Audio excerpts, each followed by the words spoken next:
Ed, for today personal tip, ang aking personal payo for today. By the way, Merry Christmas pala sa lahat, no?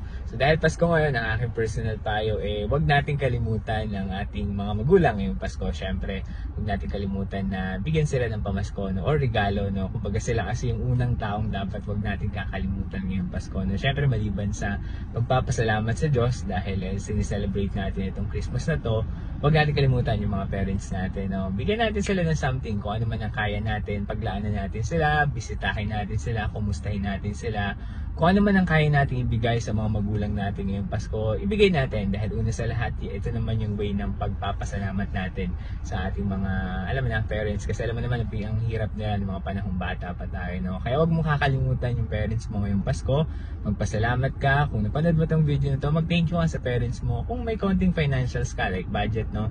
Huwag mo kalimutan padalan sila, 500, 100, kung ano pa man ang kaya mo, huwag mo kakalimutan yung parents mo ngayong Christmas, okay?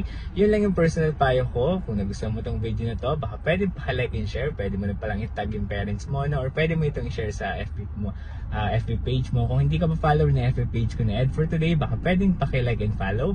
Pwede mo na palang i-follow sa TikTok at pwede ka rin mag-subscribe sa YouTube account ko na Ed for Today. And by the way, pwede ka rin pala mag-send ng stars, no? Kung nagustuhan mo tong content na to. Yun lamang, salamat!